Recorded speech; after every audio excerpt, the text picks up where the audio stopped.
javnost и стручната јавност не ми се обрнувало некако големо внимание, но сепак во последната декада имаме исчекор во кој имаме добиено повеќе сознание за творештвото на овој Зограф.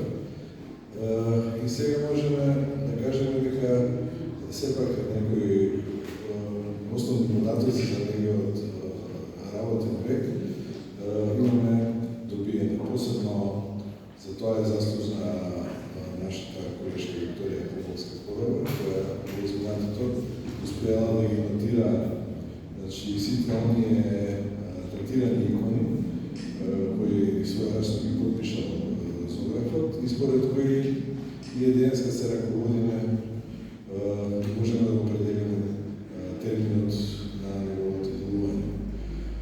Оттаму можеме да видиме дека Крсте Зограф поглавно работел во Ардарската епархија, секако во градот Велес, каде што практично во секоја поголема црква има негови дела сочинени, но секако има и во околните села, например во Црквино, Грчиште, потоа поголемо градско Уланци и се до доле до Вергилија во Смоквица, селото Смоквица.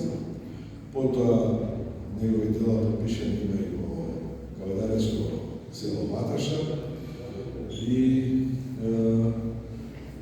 во Дреново, Прилепско Дреново. Секако дека ова не е, се разбира, не е затворен број на неговите дела. Се надеваме дека, секако е потребно да се истражува и понатака, пообсежно, со тоа што предпоставам дека во иднина било пожелно и тој и монографски да биде обработен, со тоа што тогаш наистина ќе добие на значај неговото дело.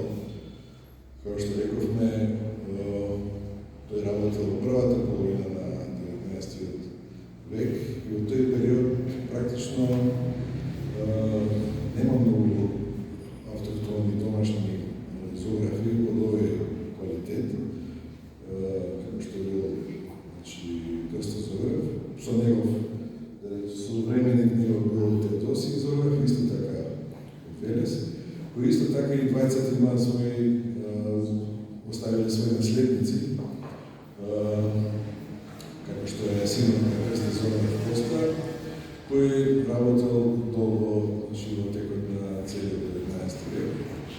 И практично имаме и од него оставени пишани спомени дека тој со пиетет пишува дека е син на Зографот Крсте, што значи дека сепак се гордеел дека потекнува од една таква зографска фамилија, како што и еден голем уметник, како што бил Крсте.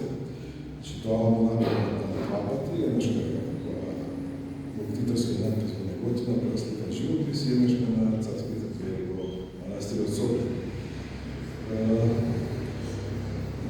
Практично сега овие се, да речем, први чекови кои ни возможат понатака да пообсежно почнеме да го документираме и да го презентираме творештвото на Крсто Зограф.